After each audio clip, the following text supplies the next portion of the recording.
Vamos a ver la unidad 8 del programa, ¿sí?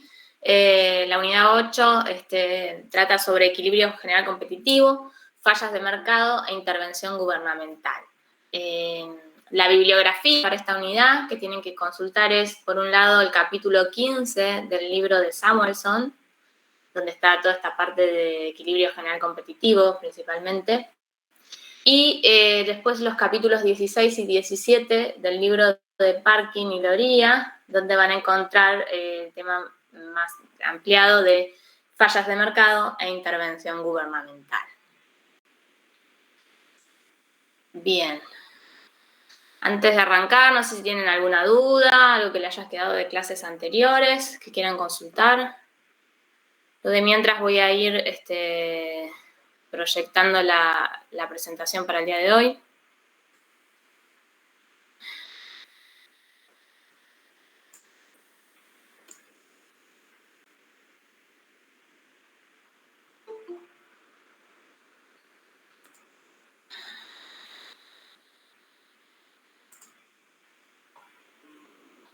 Profe, Sí. tengo una duda que hay en el archivo ese que está subido sobre la bibliografía. En la unidad 6 dice como un apunte de cátedra modelos tradicionales de oligopolio. Sí. Y no está subido, o por lo menos yo no lo tengo visible. Los modelos, no sé bien a qué te refieres, pero el modelo tradicional los modelos tradicionales de oligopolio lo van a ver en la próxima unidad. O sea, nosotros vimos un par de modelos, ¿se acuerdan? Justo yo di esa clase, que vimos el modelo de la empresa líder y el modelo de la demanda quebrada. Eso está directamente en los libros en el libro de Parkin, lo van a encontrar. Y después tienen que lo van a ver en la unidad 9, cuando vean un poco más profundamente el tema de oligopolio, ¿sí? Van a ver teoría de los juegos, que está todo desarrollado ese material en el libro de Parkin, y hay un apunte que son dos modelitos adicionales de oligopolio, que es el modelo de Bertrand y el modelo de Russell de fijación de precios por precio y cantidades, ¿sí? Después lo voy a revisar, lo voy a agendar para revisar a ver si no está subido ese apunte de cátedra, lo vamos a subir entonces en estos días. Ah, no, ese sí, en la unidad 9 sí. Ah. Solo porque en el apunte ese de la bibliografía decía en la unidad 6 como un apunte de modelos tradicionales de oligopolio, pero si es del libro ya está.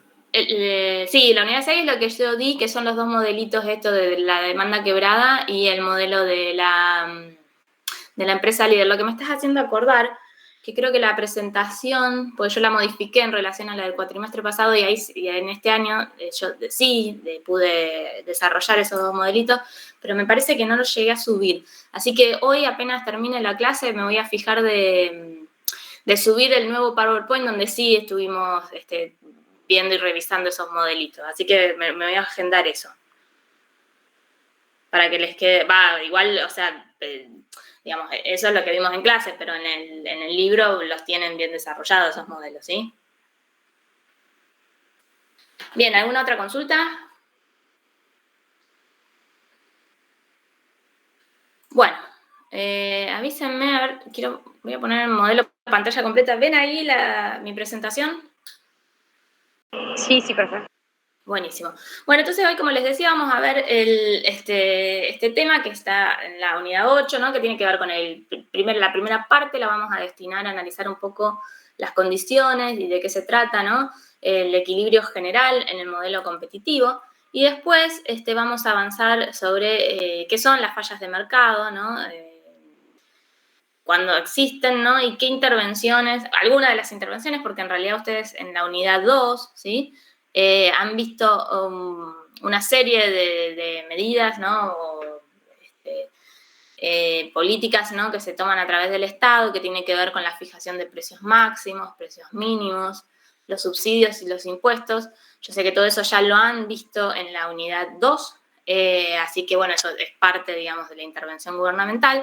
Así que en este caso, cuando estemos avanzando en la unidad 8, únicamente nos vamos a enfocar en las intervenciones apuntadas a determinadas fallas de mercado, ¿sí? Pero las intervenciones en general, que justamente son estas fijaciones de precios máximos y mínimos, las fijaciones de impuestos y la entrega de subsidios por parte del Estado, eso ya lo han visto en la unidad 2, ¿sí? Bien. Bueno, ¿qué es el equilibrio general, no? El equilibrio en general en realidad lo que hace es digamos, estudiar la forma en que se da, digamos, de modo simultáneo, ¿no? La interrelación de todos los hogares, las empresas y los mercados de una economía, de modo que en forma simultánea, valga la redundancia, se resuelve las preguntas fundamentales que estudiamos en la ciencia económica, ¿no? Que ya son el qué, el cómo y el para quién producir, ¿no? Bueno, ¿y qué rol juegan cada uno de los participantes en este sistema económico, ¿no? Por un lado tenemos los hogares, ¿sí? Que los hogares entran como oferentes de factores, ¿sí? ¿Cuáles eran los factores? ¿Se acuerdan que ofrecían los hogares en general? Los factores El trabajo. Tierra, trabajo, capital y... tierra, trabajo, capital y... recursos empresariales. Exacto, y la capacidad empresarial. Esos son los factores productivos que en realidad son propiedad de los miembros del hogar y lo que hacen es ofrecerlos, ¿sí?, al mercado. Y por otra parte, ¿qué otro rol juegan los hogares? Por otro lado, los hogares son los consumidores, o sea, los que compran los bienes y servicios finales, ¿sí?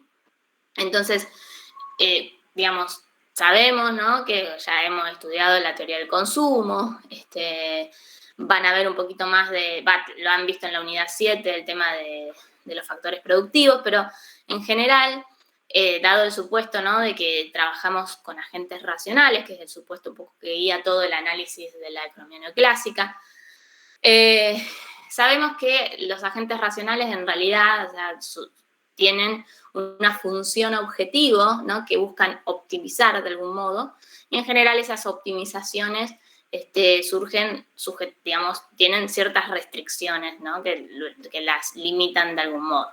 En el caso de los hogares, esa función objetivo, lo que buscan optimizar justamente es su nivel de satisfacción, ¿no? Y en este caso, lo que buscan es maximizar, ¿no? La optimización, en este sentido, se refiere a maximizar, a llegar a lo más alto posible ese nivel de satisfacción, ¿sí? Bien, por otro lado, digamos, ¿quiénes más integran este sistema económico? Bueno, son las empresas, ¿sí? Que las empresas actúan como demandantes de servicios, de los servicios de estos factores productivos que son los que ofrecen los hogares, y también de los insumos, ¿no?, que necesitan para elaborar los bienes y servicios, ¿sí? Obviamente, digamos, cuando analizamos el comportamiento de las empresas, ¿se acuerdan que independientemente del modelo que estemos analizando, ya sea competencia perfecta o un modelo de monopolio o cualquier otro modelo de competencia imperfecta intermedio, como puede ser la competencia monopolística o el oligopolio, siempre estamos trabajando bajo el mismo supuesto de que el empresario es un agente también racional, que lo que busca en este caso es maximizar sus beneficios, ¿sí? Bueno, digamos, teniendo en cuenta entonces estos participantes del sistema económico, en su rol de oferentes y demandantes en los distintos mercados que componen el sistema, ¿no? Sabemos que en simultáneo se van a determinar los precios y los niveles de producción, ¿sí? De modo tal que la utilidad marginal, ¿no?, de cada bien para los consumidores coincide con el costo marginal que tiene para la sociedad, ¿no? O sea, en el contexto del equilibrio general, cuando se cumplen todas las condiciones de equilibrio, nosotros las hemos ido viendo parcialmente, ¿no? Cuando analizábamos, por ejemplo, la teoría del consumo, analizábamos cuál era la condición de equilibrio de los consumidores, ¿no? Y recuerdan que era cuando el último peso gastado en cada uno de los bienes le reporta al individuo el mismo nivel de satisfacción, ¿no? Bueno, también hay una condición de equilibrio en el tema de la producción, que relaciona, ¿no?, el valor del producto marginal de cada uno de los factores con el precio de esos factores productivos, ¿no? Que eso se da, digamos, esas condiciones se dan a nivel de los mercados de factores, ¿sí?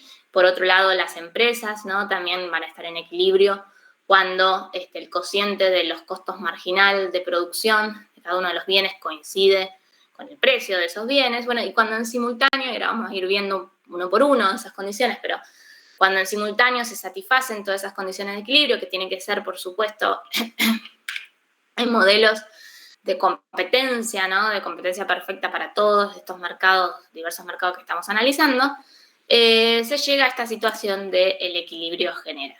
¿Sí? Entonces, bueno, ¿cuáles son? Esto vamos a repasarlo más puntualmente.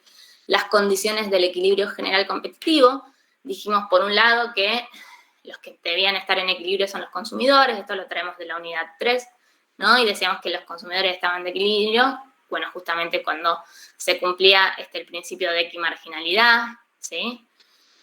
¿Cuándo están en equilibrio los productores? Bueno, por un lado, tiene que ver con las condiciones de la producción, ¿sí? Que determinan de alguna medida el nivel de producción de cada una de las empresas, ¿sí? Y esa situación de equilibrio se da cuando el cociente de los costos marginales de producir cada uno de los bienes, X e Y, ¿sí? Que son los bienes que produce la empresa, coincide con el cociente de precios, ¿sí? De esos bienes en el mercado, ¿sí?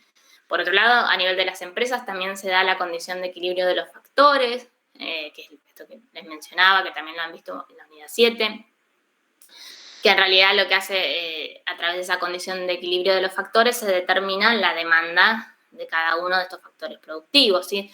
Entonces, cuando el valor del producto marginal del trabajo, de producir el bien X, el cociente, ¿no? Del valor del producto marginal del trabajo y del capital de producir el bien X coincide con el ratio de salario a renta, ¿no? Que son lo que percibe como contraprestación los trabajadores por aportar el servicio de trabajo, ¿sí? Y la renta, los capitalistas por aportar capital, ¿sí? Suponemos, obviamente, que esta relación se va a cumplir en todas las empresas que usan estos factores productivos, o sea, el capital y el trabajo, en este caso puntual que estamos analizando, y para todos los factores, ¿no? Entonces, bueno, se alcanzan estos equilibrios simultáneos, ¿sí?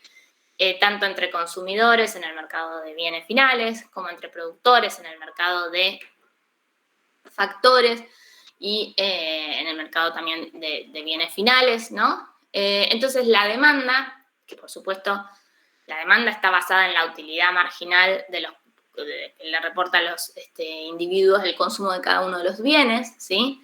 Y la oferta, que está basada en los costos marginales que tiene para los empresarios producir cada uno de los bienes, ¿sí? Entonces, cuando la demanda y la oferta competitiva van a determinar conjuntamente los precios y las cantidades en cada mercado, ¿sí? Profe, Sí, perdón, ¿ahí la renta está puesto como retribución al capital? exacto. ¿Pero no es el interés la retribución al capital y la renta a la tierra? Sí, en realidad acá está, sí, o sea, el interés va a retribuir al capital. Sí, es buena la voy a corregir ya mismo, porque acá está utilizado, seguramente lo hemos tomado de alguna traducción, los toma, pero está muy bien la corrección, exacto. Muchas gracias por la corrección. Digamos, consideremos también, ¿no? Acá estamos haciendo una situación parcial, ¿no? Esto es un equilibrio parcial en el sentido que en simultáneo, así como el valor del producto marginal del trabajo, de producir bien el cociente, ¿no? Del valor del producto marginal del trabajo y el capital de producir el bien X, coinciden con el ratio salario-interés, también tenemos que tener en cuenta que si en la producción de este bien X se demanda tierra o capacidades empresariales, también los ratios, ¿no? Entre renta y beneficios deberían coincidir en el equilibrio general, ¿sí? Bien, entonces, las empresas, ¿no? Decimos, eligen la cantidad de factores. ¿Cómo lo eligen? Considerando el valor del producto marginal de cada uno de esos factores, por lo que, digamos, la demanda de factores, siempre recuerden que es una demanda derivada, ¿sí? En realidad, las empresas demandan los servicios de los factores productivos en función de cuál es el valor que les genera lo que produce adicionalmente cada uno de estos factores en el mercado final, ¿sí? Entonces, por eso decimos que es una demanda derivada. Entonces, las empresas justamente eligen la cantidad de factores y la producción que les permite maximizar sus beneficios, que es, por supuesto, su función objetivo, ¿sí? Y por otro lado, los hogares van a obtener ingresos a través de la retribución de estos factores productivos, ¿sí? Y con esos ingresos, los utilizan para demandar bienes y servicios finales en los mercados de bienes. Bien, entonces, ¿a qué nos referimos cuando hablamos de que existe eficiencia en los mercados competitivos? En realidad, digamos, si todos los mercados, ¿no?, ya sea de productos finales como los mercados de factores, en general, operan bajo condiciones competitivas, ¿sí?, como modelos de competencia perfecta, entonces en esos casos los precios de los bienes y los precios de los factores señalan justamente la escasez económica, ¿sí?, a cada uno de los integrantes de los distintos mercados. O sea, por ejemplo, el precio de los bienes finales va a ser un indicador fehaciente de la escasez, ¿no?, económica hacia los productores, que son los que van a determinar la producción de cada uno de estos bienes y servicios, y también van a señalar, digamos, cuál es la utilidad social que les brinda a los consumidores, ¿no? Recuerdan que eso se deriva un poco de las funciones de demanda, que lo que tienen por detrás son los niveles de satisfacción de los consumidores. Por eso se habla de la utilidad agregada a nivel de toda la sociedad, ¿no? Entonces, un mecanismo de precios competitivos justamente permite obtener la mejor combinación de bienes y servicios con los factores y tecnologías existentes. O sea, si todos los mercados funcionasen bajo las condiciones de competencia perfecta, como lo hemos ido viendo en los distintos modelos, o sea, no únicamente los mercados de bienes, sino también los mercados de factores, entonces los precios, ¿no?, en estos modelos competitivos son indicadores fehacientes, ¿sí?, de cuánto valora la sociedad la producción, digamos, de cuánto valora la sociedad el consumo, perdón, de esos bienes y servicios, y de cuánto le cuesta realmente a las empresas producirlos, ¿no? Dado, ¿no?, obviamente la tecnología existente. Entonces, digamos, en estos mercados, digamos, competitivos, la sociedad va a extraer de los recursos existentes la cantidad más alta o la máxima cantidad de satisfacción posible para los consumidores, ¿sí? ¿Esto qué significa? Que no es posible reorganizar la producción, o sea, distribuir de forma alternativa los factores productivos o el consumo, ¿no?, de los demandantes de los bienes y servicios finales, de forma tal que aumente la satisfacción de una persona sin que disminuya la de otra, ¿no? Y ahí entra el concepto de lo que llamamos eficiencia asignativa o eficiencia en el sentido de Pareto. Y para ver esto, una herramienta que tiene mucha utilidad en la teoría económica y que está algo emparentada con la que ya recuerdan haber visto en las primeras unidades, que es la frontera de posibilidades de producción. En este caso, lo que vamos a trabajar es con lo que denominamos la frontera de posibilidades de utilidad, ¿sí? Como les decía, esto es una herramienta muy útil para analizar el equilibrio general, ¿sí? Y lo que muestra esta frontera de posibilidades de utilidad es cuál es el máximo posible de las utilidades o satisfacción que puede lograr una economía, por supuesto, dado los factores productivos con los que cuenta y la tecnología existente, ¿no? Y toda economía, digamos, que se encuentre en algún punto ubicado sobre esta frontera de posibilidades de utilidad, decimos que es una economía que está siendo eficiente en el sentido de Pareto o que está logrando eficiencia en la asignación de bienes y servicios. Bueno, fíjense, ¿no?, cómo se representa gráficamente esta frontera, ¿no? Entonces, lo que hacemos, ¿no?, o sea, vamos a suponer una simplificación teórica. una economía donde solo existen dos individuos, ¿no? Vamos a llamarlo Cari y Jaime, ¿sí? Entonces lo que podemos hacer es graficar en un gráfico bidimensional, ¿no? Donde lo único que estamos reflejando son los niveles de utilidad que alcanza cada uno de los individuos, las distintas combinaciones posibles de utilidad a alcanzar, ¿no? Para estos dos individuos. Entonces, fíjense, así podemos trazar lo que llamamos la frontera de posibilidades de utilidad. Entonces, primer punto, ¿no? Esta frontera de posibilidades de utilidad tiene una pendiente negativa, ¿sí? Fíjense que, digamos, se desplaza digamos, en sentido negativo, ¿no? O sea, que cuando aumenta, ¿no?, la satisfacción de una persona, necesariamente disminuye la de otra. Por ejemplo, supónganse que estamos en el punto F y nos queremos desplazar al punto G. Para desplazarnos del punto F al punto G, ¿sí?, tenemos que, en ese caso, va a aumentar la utilidad de Jaime, ¿sí? Pasa de tener este nivel inicial de utilidad a este nivel final de utilidad, pero necesariamente la utilidad de Cari va a disminuir, ¿no? Entonces, digamos, acá lo que nos muestra es este trade-off, ¿no?, entre, digamos, si bien tanto los puntos F, y ahora lo vamos a ver, como el punto G, son puntos que al estar ubicados sobre la frontera de posibilidades de utilidad indican asignaciones eficientes en el sentido de Pareto, ¿sí? Para cada uno de los individuos involucrados en estos cambios, obviamente los resultados son diferentes, ¿no? Porque en un punto hay uno de ellos que se encuentra en mejor situación y al pasar al otro punto, en este caso Cari, estaría empeorando su situación en términos de satisfacción o utilidad, ¿sí? Entonces, de todos modos, lo que sí sabemos es que cualquier punto sobre esta frontera de posibilidades de utilidad, o sea, los puntos E, F, G, indican eficiencia en el sentido de Pareto. ¿Y esto qué significa?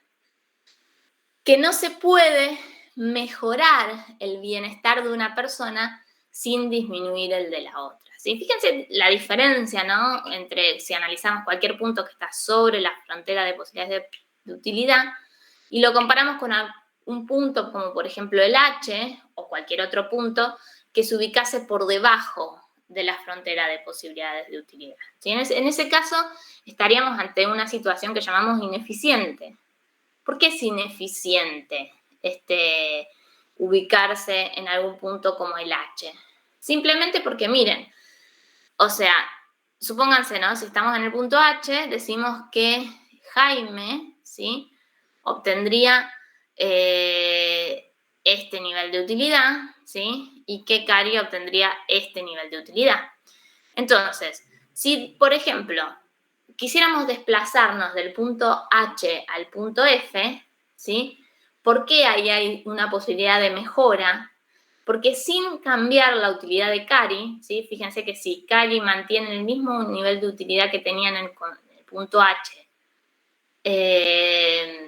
se puede aumentar la utilidad de Jaime, ¿sí? O sea, el desplazamiento de H a F, ¿sí?, mantiene a Cari sobre su nivel de utilidad inicial, pero permite que Jaime, ¿sí?, aumente su nivel de utilidad. Entonces esto, digamos, por eso decimos que es un punto ineficiente, porque sí hay, en ese caso, hay espacio para una mejora en la eficiencia en el sentido de Pareto. O sea, se puede mejorar el bienestar de ambos, ¿no? Bueno, en este caso puntualmente el de Jaime, sin empeorar el de otra persona, ¿sí? Lo mismo igual ocurriría si queremos desplazarnos del punto H al punto E.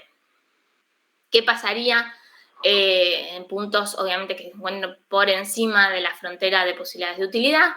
Estos son puntos que consideramos inalcanzables, o sea, no es posible lograr esos niveles de satisfacción dados los factores productivos y la tecnología que existen en ese sistema económico, ¿no?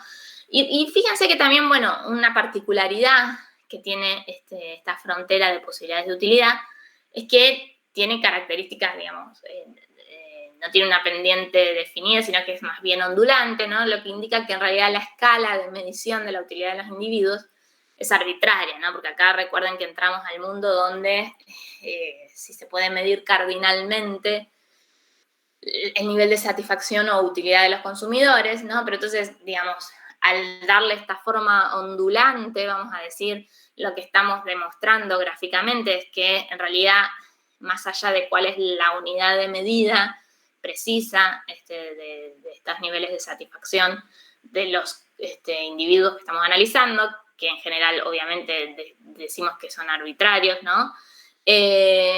Lo que sí importa es que, digamos, a medida que nos alejamos del origen, ¿sí? Cualquier combinación de utilidad indica como mayores niveles de satisfacción para los individuos. ¿Sí? Bien. ¿Alguna duda hasta acá? Sí, profe, perdón, ¿podría repetir eso otra vez que dijo recién? Bien.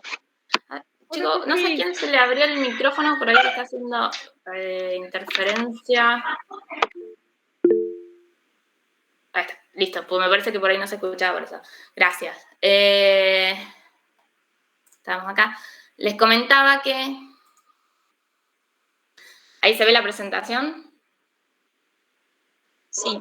Sí, profe. Bueno, que, digamos, la forma ondulante en realidad es una forma de manifestar que en realidad no sabemos en qué medida, no hay una medida objetiva con la que estemos tratando de medir, valga la redundancia, la utilidad o nivel de satisfacción de los consumidores. O sea, acá lo importante es que asumimos que a medida que nos alejamos del origen, ¿sí? O sea, a medida que nos ubicamos en combinación cualquier punto, ¿no? O sea, que todo punto en este espacio bidimensional lo que indica son combinaciones de utilidad para estos dos individuos que estamos analizando, ¿no? Sabemos que cualquier combinación, ¿no?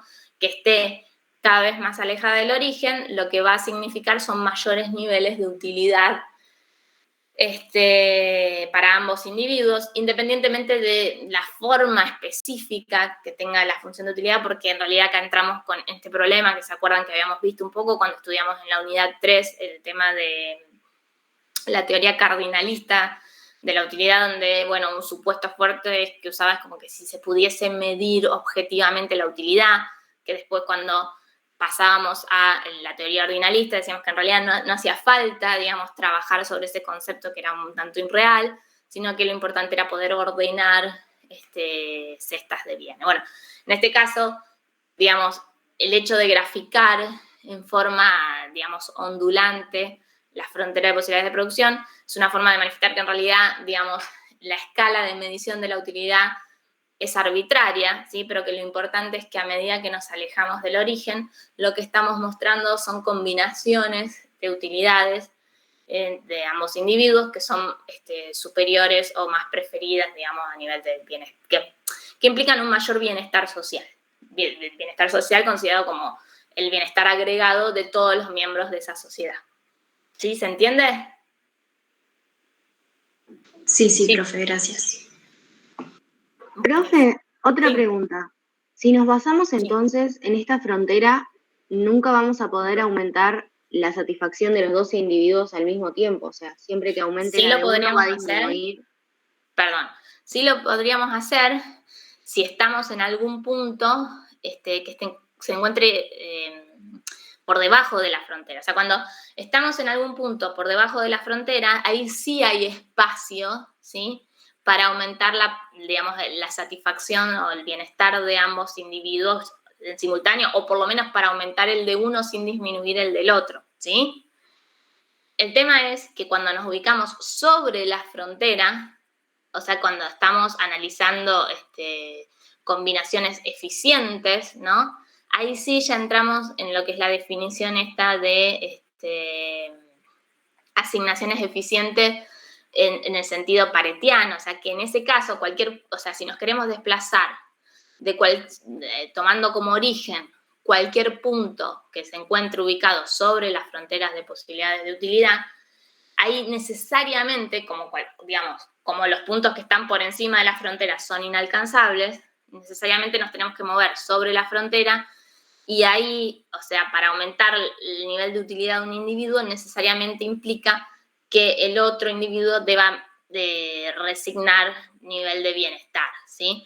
Ahora, eso no sería el caso si en realidad estamos analizando puntos ineficientes, o sea, puntos que estén por debajo de la frontera de posibilidades de utilidad, ¿sí? Sí, sí, gracias. Bien. Bueno, y acá entonces ya podemos abordar un poco cuáles son los teoremas del bienestar y qué implicancias tienen sobre dos conceptos fundamentales que hacen a la eficiencia y a la equidad, ¿no? O sea, recuerden que acá siempre, en todo caso, hablamos, digamos, en términos de eficiencia, o sea, nunca dijimos que es preferible si tomamos algún juicio de valor, ¿no? O sea, acá simplemente estamos diciendo que tanto una combinación de bienestar que muestre, ¿no?, las distintas utilidades de estos individuos, que esté en el punto E o aquella que esté en el punto F, digamos, decimos que son eficientes, o sea, que muestran el máximo de utilidad o el máximo de bienestar social que se puede alcanzar en términos de eficiencia, pero no necesariamente hemos dicho qué es más preferible, ¿no? Porque fíjense que tienen distintas implicancias, o sea, ubicar a la economía en un punto como el punto E implica que, por ejemplo, Cari esté obteniendo quizá mayor nivel de utilidad o satisfacción que Jaime. Pasarnos a un punto F significa que tal vez Jaime esté obteniendo un mayor nivel de satisfacción o utilidad que Cari. Ahora, si nos basamos pura y exclusivamente en un concepto de eficiencia asignativa, ¿sí?, o eficiencia en el sentido de Pareto, no podemos decir qué es más preferible para esta sociedad, si ubicarse en un punto E o en un punto F. En realidad ahí generalmente uno va a hacer esas, digamos, cuando, o sea, cuando empieza a tener en cuenta cuestiones referidas a la equidad, ¿sí? Ahí sí como que, bueno, va a tener que hacer más juicios de valor, digamos, pero bueno, que escapan al concepto puro y básico de lo que es la eficiencia en sentido económico, estrictamente hablando, ¿sí? Entonces, ¿cuáles son los teoremas del bienestar? Bueno, por un lado, el primer teorema del bienestar lo que establece es que cualquier equilibrio competitivo, ¿sí?, conduce a una asignación de los recursos eficiente en este sentido de Pareto. O sea que cuando todos los mercados en cuestión operan bajo condiciones de competencia perfecta, sabemos que los resultados que se van a obtener son resultados eficientes en el sentido de Pareto, ¿sí? O sea, eso queda garantizado si los mercados están funcionando bajo condiciones de competencia perfecta, tanto los mercados de bienes como los mercados de factores, ¿sí? Y el segundo teorema del bienestar lo que establece es que cualquier asignación eficiente, ¿sí?, puede ser alcanzada por un equilibrio competitivo dado los mecanismos de mercado. O sea que nos podríamos desplazar a cualquier punto, ya sea el E, el F o el G, si le están operando mercados competitivos. O sea, con los mecanismos de mercado, siempre y cuando sean mercados que operen bajo condiciones de competencia perfecta, podríamos desplazarnos a cualquiera de los puntos que están sobre la frontera de posibilidades de utilidad, ¿no? Eso es lo que nos dice el segundo teorema del bienestar. Entonces, en una economía de mercado, ¿sí?, fíjense que la distribución del ingreso y el consumo, en realidad lo que reflejan es no solo, digamos, el talento y el esfuerzo, digamos, de las personas involucradas, pero también hay otras cuestiones, ¿no?, que tienen que ver un poco con las dotaciones iniciales de riqueza e incluso con cuestiones, ¿no?, relativas a características demográficas de las personas, ¿no?, como puede ser la raza, el sexo, el lugar de residencia, las condiciones de salud, incluso, digamos, factores aleatorios como la suerte. Entonces, por eso, digamos, o sea, ¿qué queremos decir acá? Una cuestión muy importante, que en una economía de mercado, ¿sí? Cómo en realidad el ingreso y el consumo se va a distribuir de acuerdo a la posesión de los factores productivos, ¿no? Porque sabemos que la retribución de cada uno de los factores, ¿sí? Hacen al ingreso de cada persona, su carácter de trabajador, de propietario del capital, empresario, ¿sí? Y el ingreso que obtienen como, digamos, dueños de determinados factores productivos, ¿no?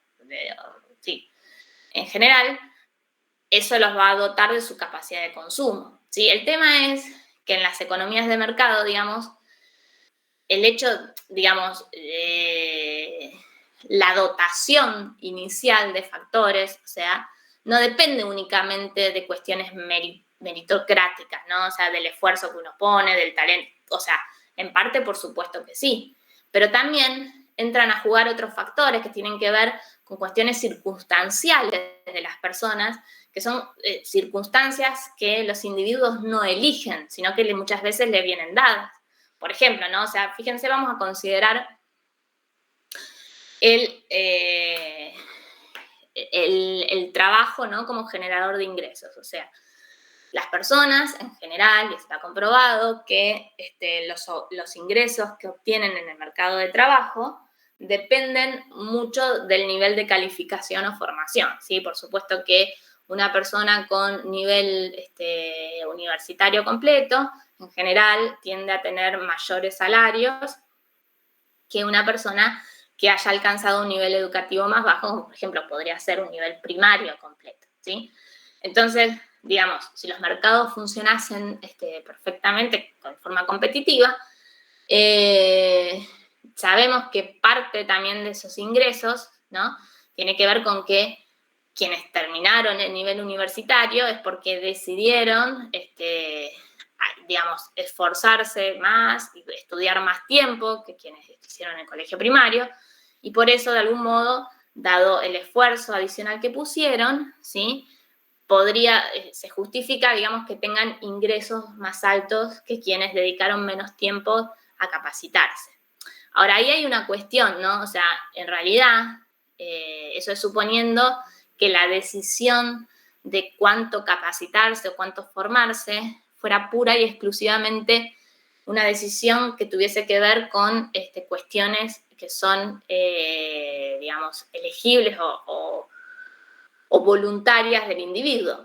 Pero en realidad, y sabemos, no siempre es así. En realidad, muchas veces la posibilidad de educarse en niveles superiores no únicamente tiene que ver con el esfuerzo y el talento propio de la persona, sino con las posibilidades que tiene la familia de brindarle a ese chico, a ese estudiante, la posibilidad de continuar con sus estudios. Ustedes son un claro ejemplo de eso. O sea, por estar estudiando en la facultad, la mayoría claramente no tiene tiempo para dedicarse a trabajar, ¿no? Entonces, digamos, de algún modo son sus familias, sus padres en general, los que están financiando la educación de sus hijos, ¿sí? Ahora, no todas las personas cuentan con la misma dotación inicial de riqueza, o sea, no todas las familias tienen la suerte de poder brindarle a sus hijos la posibilidad de estudiar más allá de un nivel obligatorio educativo, porque necesitan trabajar y generar ingresos, ¿sí? Entonces, con esto lo que queremos decir es que cuidado, porque en realidad, digamos, si bien la economía de mercado, digamos, cuando los mercados justamente operan en forma competitiva, garantizan que de algún modo la retribución de todos los factores, ¿no? El trabajo por un lado, pero también el capital, la capacidad empresarial y la renta, ¿no? Digamos, lo mismo la tierra, fíjense, la propiedad de la tierra muchas veces viene dada por herencia, ¿no? Entonces no es únicamente producto del talento y el esfuerzo, ¿sí? Pero también tiene que ver con cuestiones iniciales como, por ejemplo, cómo está distribuida la riqueza entre las distintas familias, entre los distintos hogares.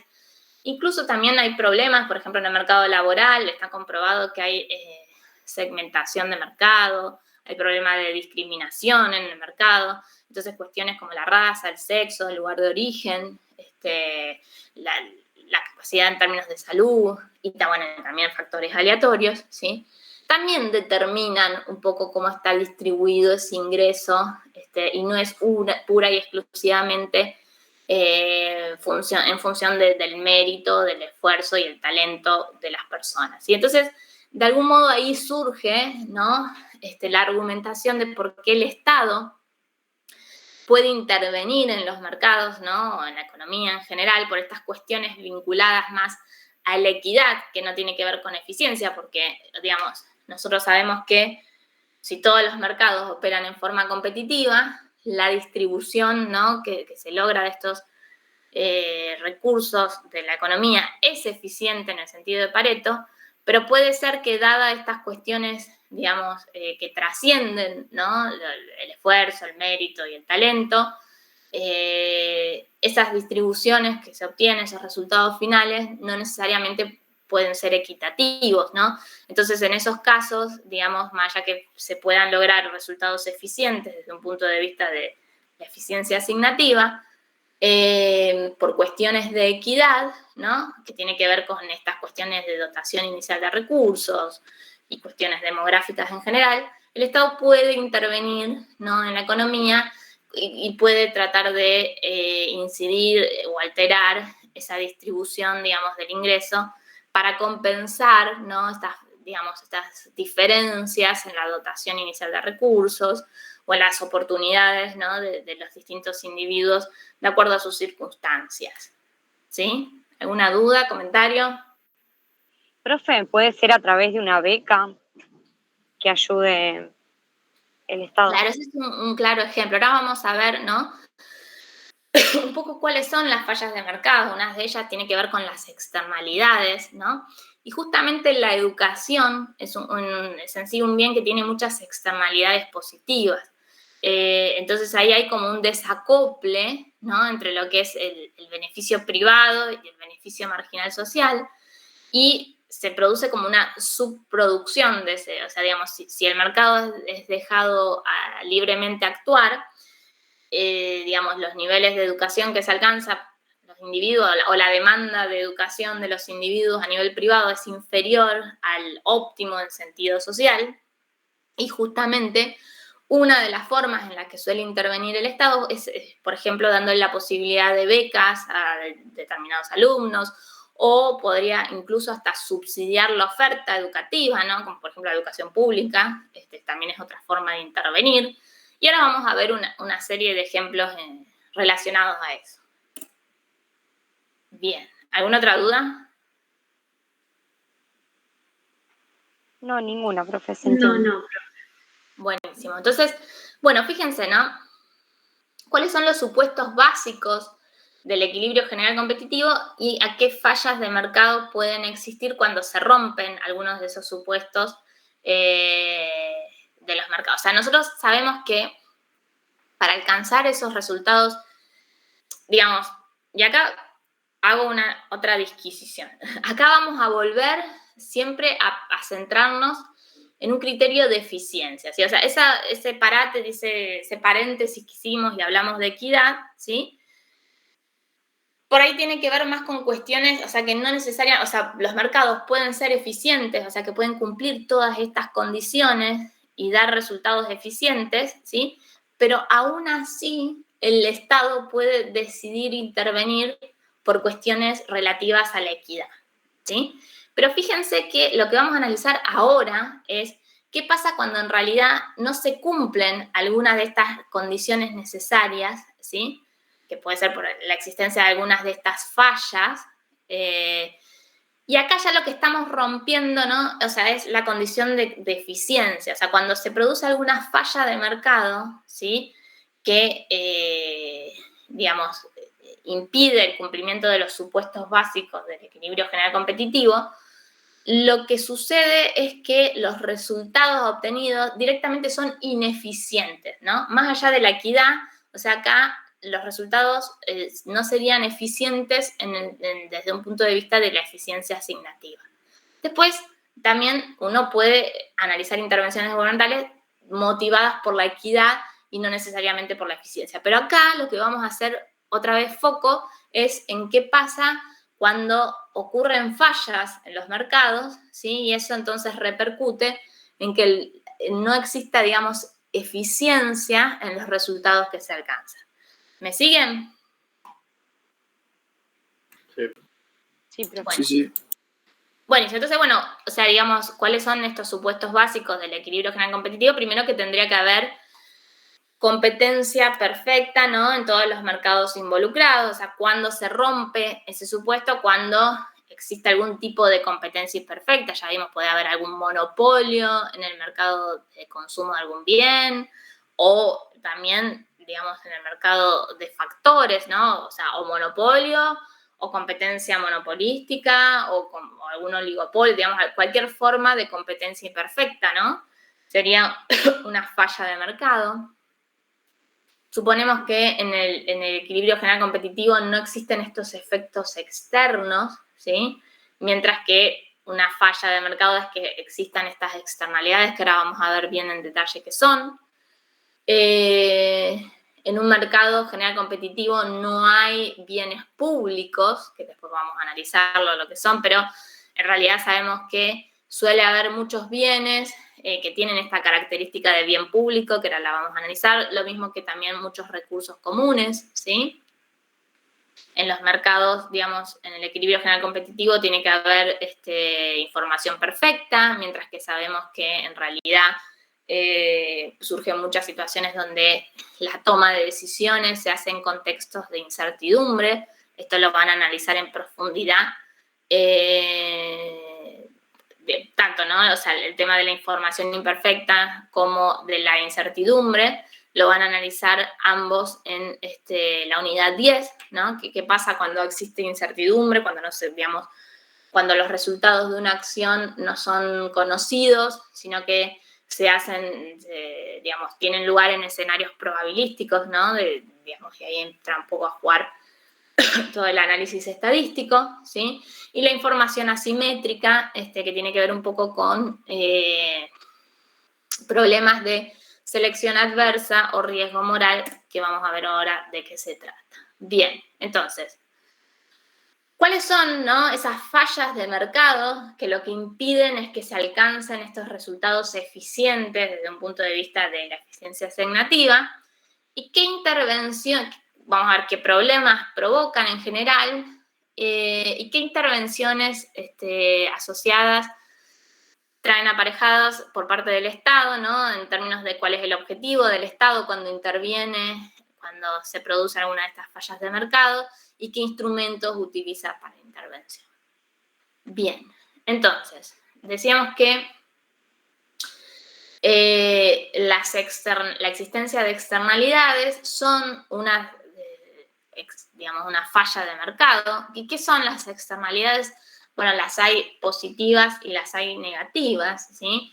Las externalidades negativas se producen cuando hay efectos negativos, ya sea en la producción o en el consumo de un bien, que recaen, digamos, sobre miembros de la sociedad diferentes, ¿sí? A aquel que produce o que esté consumiendo el bien en cuestión, ¿sí? Obviamente, una externalidad positiva vendría a ser lo contrario, ¿no? O sea, que son estos efectos positivos, ¿sí? Que se generan en la sociedad, que no recaen necesariamente sobre las personas que producen o consumen ese bien que genera las externalidades positivas. En el caso que se produzcan externalidades negativas, lo que busca el Estado es tratar de reducir o eliminar esas externalidades, mientras que en el caso, porque en ese caso, digamos, cuando se dejan los mercados operar libremente, se produce en exceso del bien en cuestión, o sea, en exceso en el sentido de que se produce una cantidad del bien que es superior, ¿no?, a lo que la sociedad valora el consumo de ese bien. Entonces lo que busca el Estado es reducir o eliminar la producción de ese bien. Un ejemplo, ¿no?, de externalidad negativa, ahora lo vamos a ver, pero es cuando se produce contaminación, ¿sí? O sea, la contaminación ambiental derivada de la producción de ciertos bienes o servicios. Muchas veces son costos externos que generan los productores de esos bienes o servicios que contaminan, que no los internalizan, o sea, no se hacen cargo los productores de esos bienes, y que quedan, digamos, esos costos los termina asumiendo la sociedad en su conjunto, ¿no? Entonces, para tratar de reducir o eliminar la generación de esas externalidades negativas, en este caso de una externalidad negativa que puede venir por el lado de la producción, ¿sí? El Estado puede intervenir poniendo impuestos a la producción de ese bien, pidiendo, digamos, solicitando permisos de emisión o cobrando cargos por emisiones, ¿no? de contaminantes. En el caso de las externalidades positivas, dijimos que un ejemplo, y ahora lo vamos a ver, de bienes que producen, digamos, mayores beneficios para la sociedad de los que produce, digamos, el consumo individual, ¿no? De esos bienes que tienen asociados externalidades positivas. En realidad, si se dejan a los mercados funcionar libremente, lo que se produce es una subproducción de ese bien, y lo que busca el Estado es fomentar o que se incremente la producción de ese bien en cuestión, y lo puede hacer a través, ya sea de la provisión pública, de el otorgamiento de becas o cupones de estudio, o las subvenciones y ayudas, ¿sí? Por otro lado, existen en la economía lo que llamamos bienes públicos, que después vamos a ver bien en qué consisten, pero en definitiva, digamos, cuando hay bienes públicos, surge el problema del free rider, es que todos quieren consumir ese bien y nadie quiere que se le cobre por el consumo de ese bien. Entonces, digamos, si el Estado no interviniese y fuesen únicamente los privados los encargados de producir bienes y servicios, la producción de ese bien público sería nula porque no podrían apropiarse, digamos, del beneficio de la producción del bien los productores privados, ¿no? Entonces, generalmente el Estado, cuando se trata de bienes públicos, lo que hace es ocuparse directamente de la provisión del mismo, ¿sí? Después, digamos, otra cuestión muy relacionada a la existencia de bienes públicos son lo que llamamos los recursos comunes, que también son bienes que tienen ciertas características que después vamos a ver en detalle, pero en definitiva traen problemas asociados a una sobreexplotación o agotamiento de esos recursos, ¿sí? Entonces, en general, el Estado intenta regular el consumo de esos bienes, ya sea con cuotas o cupones, el consumo y la producción, ¿no? de esos bienes, ya sea con cuotas de producción, cupones o demás tipo de regulaciones que tengan que ver con la asignación de derechos de propiedad sobre esos recursos comunes. La competencia imperfecta, ¿no? Eso lo hemos visto en los distintos mercados donde no se cumplen las condiciones de competencia perfecta. Lo vimos para el monopolio, lo vimos para la competencia monopolística y para los distintos modelos de oligopolio. En realidad lo que terminan produciendo es que se haya una menor cantidad disponible en el mercado para de ese bien o servicio, ¿no? Lo que trae, digamos, aparejo esa pérdida irrecuperable de eficiencia. No sé si recuerdan. Entonces, en definitiva, lo que busca el Estado cuando interviene para regular la competencia es justamente reducir el poder de mercado de las empresas que operan en estos mercados no competitivos, ¿no? Y para eso, digamos, tienen toda una batería de regulaciones que buscan justamente incidir en el accionar de esas empresas con poder de mercado. Finalmente, digamos, siguiendo la línea del análisis de las fallas de mercado que surgen, problemas, digamos, que alteran la eficiencia en la asignación, cuando existe incertidumbre, ¿sí? Que genera todos estos problemas de información asimétrica o riesgo moral, ¿sí? Lo que se busca a través de la regulación estatal es reducir, digamos, esos problemas asociados a la falta de información perfecta. Y finalmente, fíjense que también, si bien ya no en tono, digamos, a fallas que afectan la eficiencia, ¿sí? Decimos que el Estado puede decidir intervenir en la economía por motivos vinculados a la equidad, ¿sí? Y cuando existen, digamos, distribuciones del ingreso desiguales o con profundas inequidades, ¿sí? Digamos, el Estado en su afán de mejorar esa distribución del ingreso, que garantice un un nivel de vida digno, digamos, para la mayor cantidad de la población posible, ¿sí?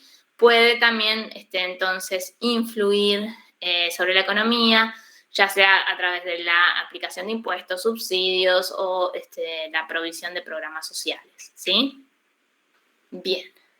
¿Alguna duda? Igual ahora lo que vamos a hacer es cada uno de estos conceptos que estamos viendo acá, lo que son las externalidades, los bienes públicos, los recursos comunes.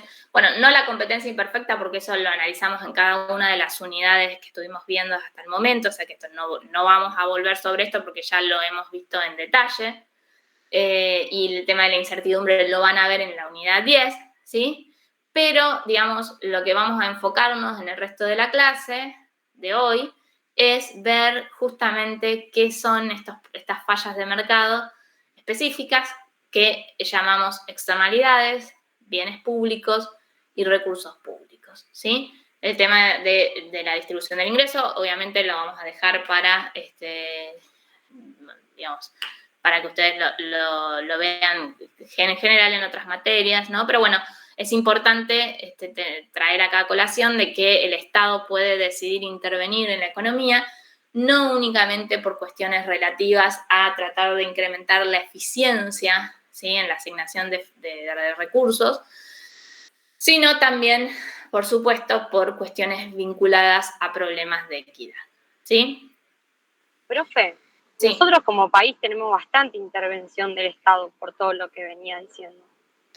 Sí, ahora vamos a ver, en realidad, digamos, en general, bueno, sí, la economía argentina es una economía donde hay alta participación del sector público, digamos, es una economía así, digamos, donde se ve una alta intervención. Pero bueno, no sé si siempre es tan fácil, digamos, acá, ¿no? Obviamente en la teoría uno ata las fallas de mercado y las intervenciones de forma muy lineal.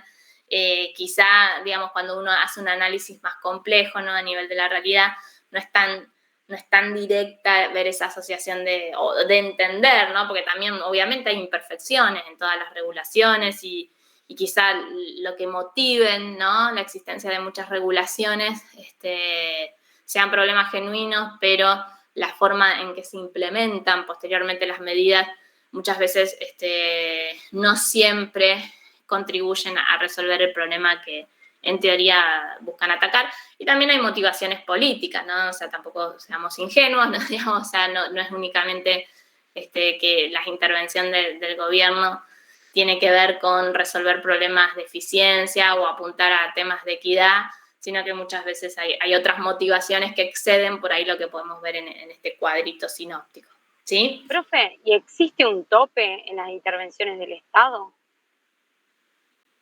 A ver, un tope en realidad, digamos, tiene que ver un poco con la organización institucional, o sea, se supone que ahí, digamos, los poderes del Estado, ¿no? El poder legislativo de algún modo debería ser el que apruebe las distintas medidas. Por supuesto, el Ejecutivo tiene su autonomía en el establecimiento de ciertas normas, de decretos de necesidad de urgencia, digamos, o sea, en realidad, esto, digamos, ya creo que trasciende un poco lo económico y hace más a la organización institucional del Estado, con sus poderes, con sus diferentes, ¿no? Poderes del Estado, de cómo se regulan entre sí y cómo de algún modo armonizan y moderan la injerencia de cada uno de los poderes en la regulación de la economía en general, de la sociedad, ¿no es cierto?, en general. Bien. Bueno, entonces, vamos con la primer falla de mercado que vamos a estudiar hoy, que dijimos que eran las externalidades, ¿no? Entonces, ¿cuándo existen externalidades en la economía? Cuando parte de los costos o los beneficios de la producción o consumo de un bien, ¿sí? Como les decía, recaen sobre una persona que no necesariamente coincide con el productor o consumidor directo de ese bien, ¿sí? ¿Qué tipo de externalidades puede haber? Puede haber externalidades negativas que se den tanto en la producción o en el consumo de un bien, ¿sí? Y este tipo de externalidades lo que hacen es imponer un costo, ¿no?, sobre personas ajenas a las que son los que producen o consumen ese bien. Y entonces, digamos, hay una disociación entre lo que es el costo marginal privado, o sea, el costo que asume el que produce o consume ese bien, y el costo marginal que tiene para la sociedad la producción o consumo de ese bien, ¿sí? Y va a estar dado por la existencia de este costo externo, ¿sí? ¿Qué ejemplos se le ocurren? Yo ya mencioné uno, pero ¿qué otros ejemplos se les ocurren de externalidades negativas, ¿sí?, que pueden ocurrir en general?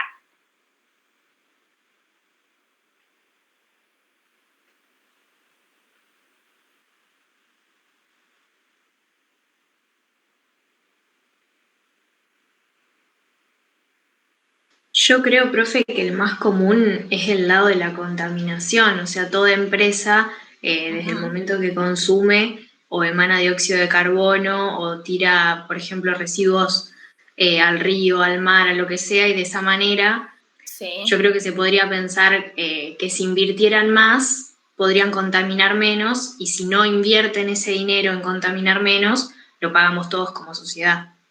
Exacto, o sea, el ejemplo de la contaminación, digamos, que está asociada a la producción de un bien, es el ejemplo clásico, digamos, de lo que puede ser una externalidad negativa, ¿no? Justamente ese, digamos, ¿cuál es el costo marginal privado? O sea, el que la empresa sí computa para la producción de un bien, que tiene que ver con los salarios que paga, los alquileres que paga, o, bueno, en general, todos los costos directos que tienen que ver con la producción de un bien. No obstante, digamos, cuando desecha, digamos, residuos, ¿no?, ya sea al aire o al agua, que sin tratamiento, y que eso genera ¿cuál es el costo que le genera a la sociedad? Por ejemplo, podría ser un costo en salud, ¿sí? Puede ser que, no sé, vamos a suponer, una empresa que elimina sus desechos a algún margen de agua cercano a una población, ¿sí? Si ese agua queda contaminado y el agua es tomado por alguna comunidad cercana, cualquier problema de salud que tiene un costo, ¿no?, para atenderlo. La pérdida de fauna también. Bien, o sea, déjenme cerrar eso, o sea, los costos de salud, ¿no?, por ejemplo, no sé, deterioro en la capacidad pulmonar, o sea, digamos, cualquier de esas consecuencias pasan a ser costos que no son asumidos por ese productor privado, sino que directamente en este caso serían asumidos por las personas damnificadas en su salud, ¿sí? El tema, bien, ahí alguien mencionó, perdón, ¿cuál era el otro ejemplo? La pérdida de fauna, por la misma contaminación de un río, por ejemplo. Bien, la pérdida de fauna, o sea, quizá, bueno, ahí no sea un tema de salud directo, pero bueno, tiene que ver un poco con la biodiversidad del lugar, digamos, o sea, son cuestiones que tienen costos, quizá no siempre, digamos, es fácil medirlos en términos monetarios, ¿no?, esos costos externos, pero creo que sí muchas veces son reconocibles por más difíciles que resulten de ser medidos, ¿no? Pero bueno, esos son ejemplos, digamos, de externalidades negativas asociadas a la producción de un bien. ¿Y qué ejemplo se les ocurre de alguna externalidad negativa asociada al consumo de un bien? ¿Se les ocurre alguno? Recién pusieron de fumar en espacios cerrados. Bien, ¿cómo sería eso, por ejemplo? ¿Cuál sería ahí, digamos, el costo externo? ¿Quién lo estaría asumiendo?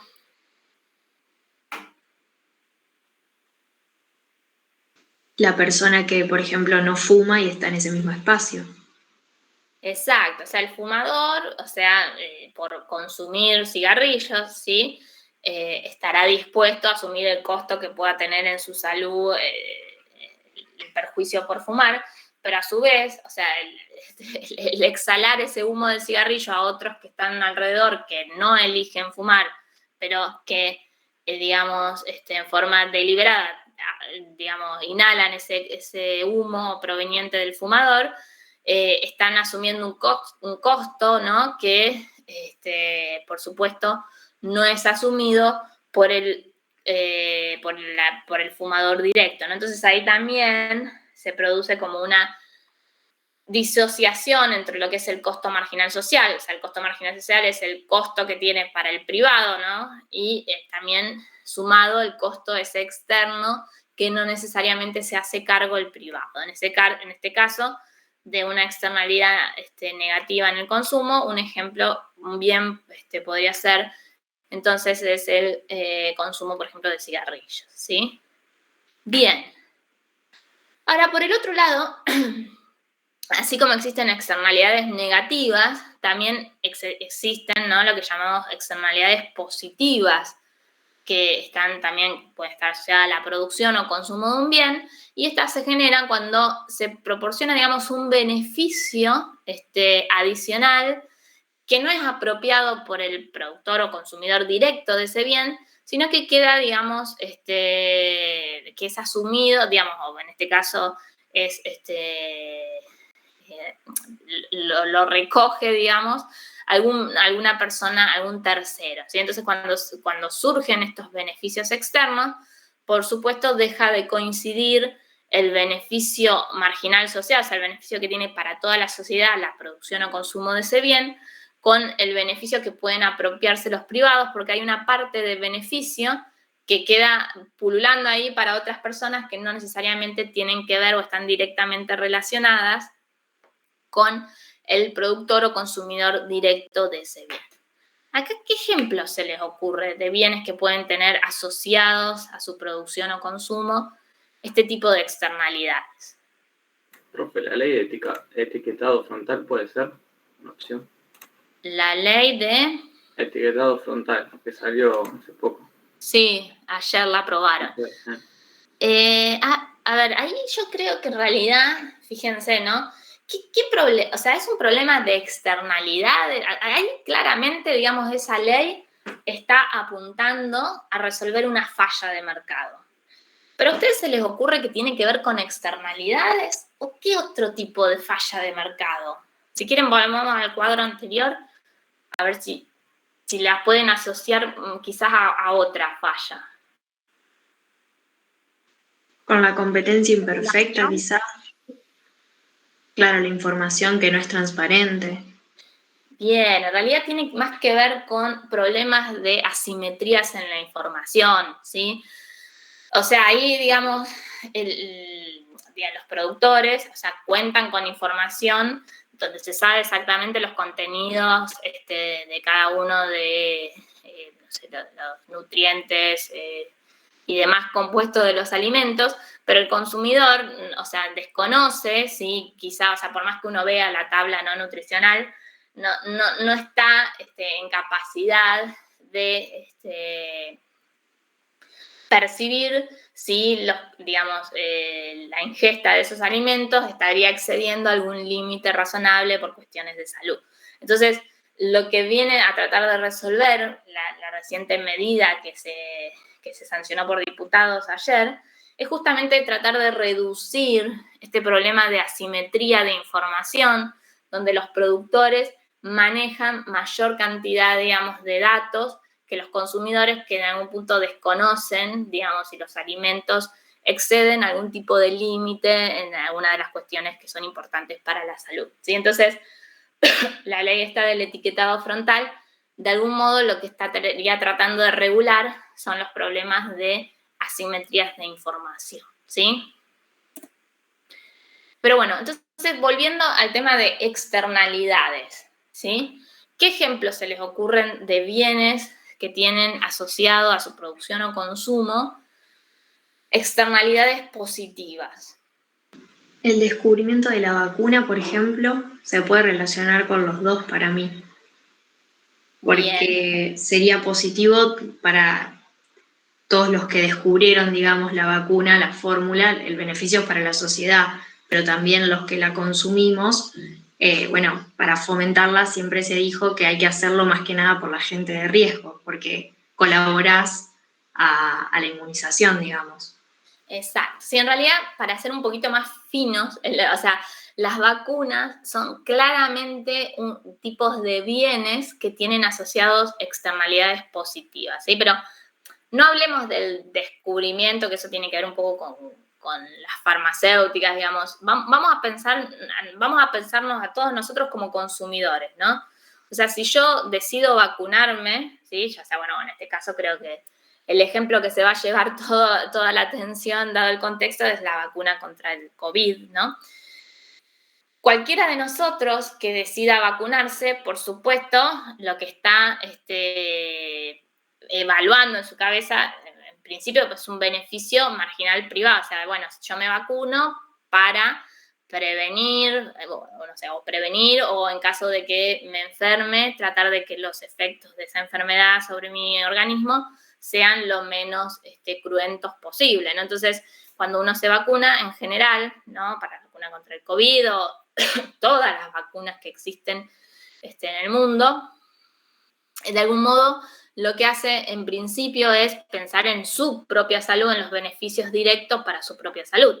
Pero sabemos que el estar vacunados en general lo que hace es que la misma persona, además de tener beneficios directos sobre su salud, actúe, digamos, saliendo de la cadena de contagio, o sea que en realidad le genera un efecto positivo a todas las personas que lo rodean porque deja de ser un posible, digamos, portador de esa enfermedad para la cual se vacunó. Entonces ahí también habría beneficios externos en el consumo de vacunas, o sea, en este caso también, digamos, las vacunas en general son un claro ejemplo, ¿no?, de bienes que tienen asociados externalidades positivas en el consumo, ¿sí? No sé si se le ocurre algún otro ejemplo, pero ese es en general el ejemplo típico. La inversión de obra pública, profe. La inversión de obra pública. A ver, desarrollemos un poquito más esa idea. ¿Por qué? No sé si estás bien, pero lo pensé como para zonas alejadas a lo que es el casco importante de alguna, o sea, para que la población pueda acceder mejor a ese casco importante de, qué sé yo, de alguna ruta para, tanto para el comercio o zonas que quedaban sin distribución o que no llegan ciertos alimentos. Con esta pública poder mejorar y así hacerlo en forma general. Sí, mira, bueno, así como lo planteas vos, yo eso lo veo un poco más asociado a una intervención, digamos, más por términos de equidad, ¿no? O sea, no tiene que ver acá, digamos, no se me ocurre así a priori que haya alguna externalidad, ¿no?, en las obras de infraestructura en sí, sino como que deliberadamente yo creo que acá sería como algo definido, ¿no?, en términos de, como decís, darle acceso a poblaciones marginadas, a centros de consumo y demás. Por ahí lo veo más relacionado, digamos, a intervenciones estatales por cuestiones de equidad, ¿sí? En ese ejemplo en particular. Otro ejemplo que yo se los nombré un poco es el tema de la educación, ¿no? O sea, la educación en general, bueno, los retornos asociados a la educación se ven en general en los mercados laborales cuando las personas se insertan laboralmente, pero está probado, digamos, hay mucha evidencia empírica que comprueba que las sociedades que en general tienen mayores niveles educativos de su población son sociedades con mejores instituciones democráticas, con menor incidencia del delito. O sea que la educación también, o sea, si uno lo analiza a nivel individual, es beneficiosa para uno porque cuanto más educación va adquiriendo a lo largo de su formación, puede aspirar a mayores salarios una vez que se inserta en el mercado de trabajo. O sea, si lo analizamos a nivel de la sociedad, también hay algunos beneficios externos asociados que tienen que ver con sociedades más democráticas, con menor incidencia del delito, con mejores niveles de salud en general, bueno, y demás cuestiones que también. Entonces, la educación también suele ser un bien que tiene asociado fuertes externalidades positivas en el consumo, ¿sí? Bien, veamos un poquito gráficamente, ¿sí?, cómo podemos representar la existencia de una externalidad, en este caso negativa de la producción. O sea, acá si quieren vamos a tomar el ejemplo típico que decíamos que podría ser la contaminación, que está asociada a la producción de un determinado bien. Fíjense, ¿no? Suponiendo que la demanda de ese bien está dada por esta función, donde acá vamos a suponer que el consumo del bien en cuestión no tiene ninguna externalidad asociada. No obstante, sí, la producción de ese bien tiene asociada una externalidad negativa, ¿sí? Fíjense, si la oferta del bien sí va a responder únicamente a la estructura de costos privados del oferente, ¿sí? La cantidad de equilibrio que se produciría, en este caso sería de 4, ¿sí? 4.000 toneladas mensuales. No obstante, si se tiene en cuenta, si se tuviese en cuenta los costos externos para la sociedad de producir ese bien que genera contaminación, fíjense que el costo marginal privado, ¿sí? Si le agregamos ese costo externo, obtendríamos esta función de costo marginal social, o sea que sería la suma, ¿no?, de los costos privados y los costos externos en la producción de ese bien. O sea, este costo marginal social está teniendo en consideración los costos que tiene para la población o para el resto de las personas, ¿sí?, la contaminación que genera ese oferente. Entonces, ¿cuál sería verdaderamente la cantidad óptima o eficiente de producción de este bien? Sería aquella donde el costo marginal social coincida con el beneficio marginal social. O sea que la producción de equilibrio o la producción eficiente sería 2.000 toneladas mensuales de este bien, ¿no es cierto? Entonces, fíjense que sin ninguna intervención, si se deja operar el mercado libremente, la cantidad que se produciría sería mayor a la cantidad eficiente, porque en realidad el oferente privado no está teniendo en cuenta los costos externos que le genera a la sociedad la producción de ese bien.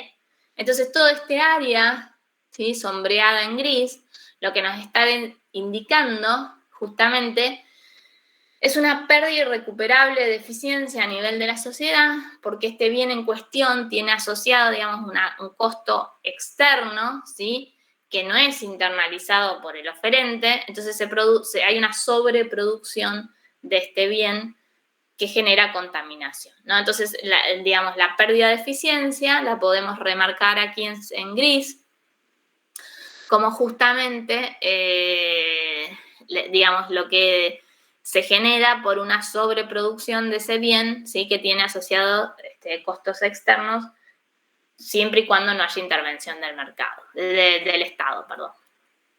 Bien, ¿alguna duda hasta ahí? Es decir, profe, que sin intervención del Estado se producirían 4 millones de toneladas. Claro, porque se produciría aquella cantidad para la cual la oferta privada, o sea, el costo marginal privado, ¿sí?, coincida con la demanda, que en este caso vamos a suponer que es el beneficio marginal social, porque no hay ningún costo, ningún beneficio externo, ¿no? Entonces, el equilibrio del mercado sin intervención generaría una producción que es mayor a la eficiente, ¿no?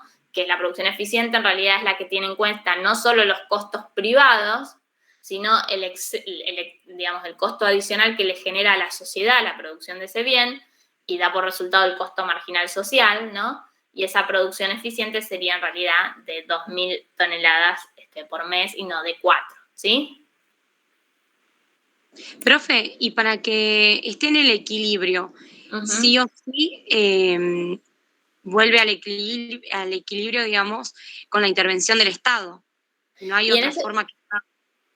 No, hay otra forma y ahora lo vamos a ver. O sea, en realidad digamos, depende, digamos, algunas características que tenga ese mercado en cuestión. En realidad se dice, por ejemplo, ¿no?, vamos a ver acá justamente, te anticipaste, lo que seguía es ver cómo se puede contrarrestar, ¿no?, la existencia de estas externalidades negativas. Y una forma de contrarrestarla es, bueno, ya sea directamente con intervención estatal, que ahora lo vamos a ver, pero en realidad tenemos acá al economista que fue premio Nobel en el año 91, Ronald Coase, que, digamos, formuló un teorema, ¿no?, donde, digamos, lo que él afirma es que, en realidad, sería posible reducir esa ineficiencia provocada por la externalidad mediante una asignación, digamos, de derechos de propiedad si es que no existiesen previamente, ¿no? O sea, entonces, digamos, derechos de propiedad son títulos legales que amparan la propiedad, el uso y la eliminación de los factores de producción y los bienes y servicios. O sea, por ejemplo, supongamos, ¿no? O sea, si en realidad la empresa, digamos, está contaminando porque tira sus desechos a un río, digamos, cercano, digamos, como nadie es dueño de ese río, entonces nadie le va a exigir a la empresa que le está dañando su propiedad, ¿sí?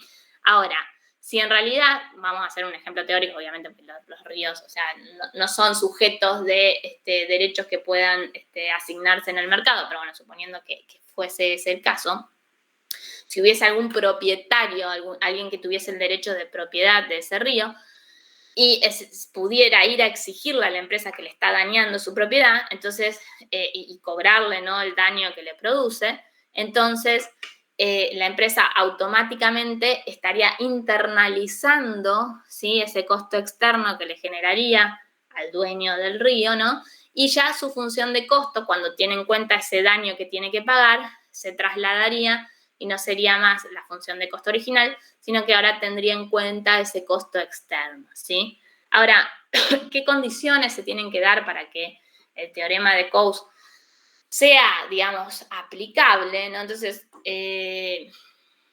digamos, sea viable de aplicar? Entonces, cuando existen derechos de propiedad, digamos, tiene que haber derechos de propiedad, tiene que haber un pequeño número de partes involucradas, porque si en realidad en vez de haber un dueño del río, supónganse que fuesen 3 millones de personas, los dueños del río, ¿sí?, es muy difícil coordinar, digamos, entre toda esa gran cantidad de propietarios del bien que se está dañando.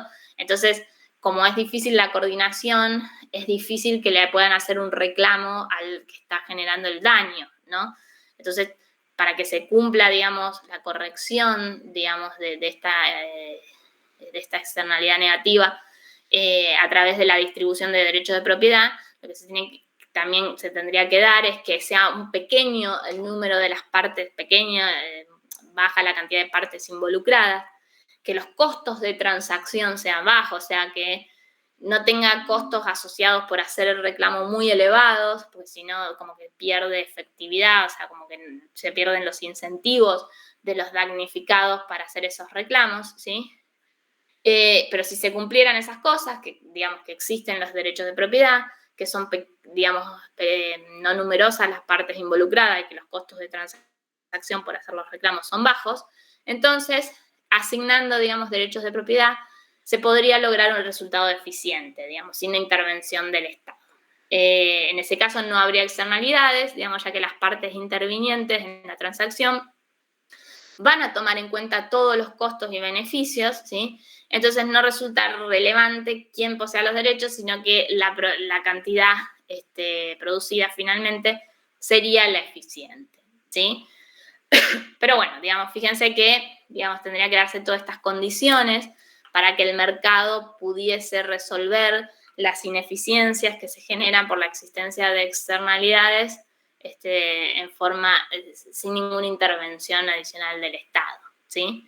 Pero bueno, ¿cuáles son, digamos, suponiendo que esa posibilidad de solución no es viable, ¿sí? ¿Cuáles son otras formas en las que se puede contrarrestar la existencia, en este caso, de externalidades negativas? Y acá sí directamente tienen que ver con la regulación del Estado.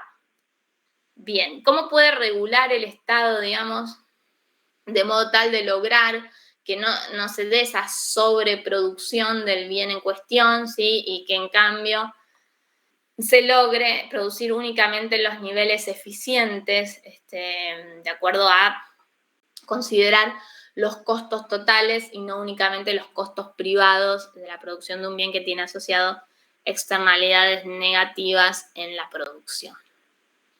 Bien, por un lado, existen lo que se llaman los impuestos pigouvianos, ¿no? Pigou es un economista que estudió este tema y establece que es posible, digamos, si fuese posible valorar con precisión cuál es ese costo marginal externo, ¿sí? El Estado podría establecer un impuesto igual a ese costo marginal externo y obligar a las empresas a internalizarlo. Fíjense que en ese caso, ¿sí?, la oferta, que es el costo marginal privado, si se le suma ese impuesto, que sería exactamente igual al costo marginal externo, suponiendo que se puede medir con precisión, entonces se trasladaría la función de costo marginal privado a la función que está marcada en naranja, ¿sí? Y fíjense que en ese caso, entonces, el nivel de producción lo podríamos llevar a un nivel de producción eficiente, ¿sí? Fíjense que esta medida también traería asociado una recaudación por parte del Estado, ¿sí? Que cómo se mediría la recaudación total. La mediríamos por el importe del impuesto, ¿no?, que es la cuña impositiva, o sea, la diferencia entre el costo marginal privado y el costo marginal social, ¿sí?, a nivel de producción de equilibrio, multiplicado por la cantidad de producida, ¿no? Entonces, el área sombreada en lila, en este caso, nos estaría marcando cuál es la recaudación del Estado en base al establecimiento de este tipo de impuestos, ¿sí? Bien. Otras posibles medidas podría ser directamente cobrar lo que se llaman cargos por emisión de contaminantes, o sea, en este caso el Estado lo que hace es establecer un precio por cada unidad de contaminación y se lo hace pagar a los productores que contaminan, ¿no? Obviamente, para establecer una medida de este tipo se requiere contar con mucha información que no siempre se dispone, ¿no?, que tiene que ver con información de la industria, de los costos, de los niveles de contaminación, con lo cual muchas veces es difícil, digamos, aplicar estos cargos por contaminación por emisión de contaminantes. Incluso también, digamos, puede ser que se genere como un mercado de emisiones negociables, ¿no? Por ejemplo, un ejemplo de eso son los bonos verdes, que no sé si ustedes han escuchado alguna vez hablar, pero justamente lo que se hace como es muy difícil, digamos, para el Estado poder adquirir toda esta información que se necesitaría para cobrar por la emisión de contaminantes, ¿no?, porque requiere conocer información interna de las industrias.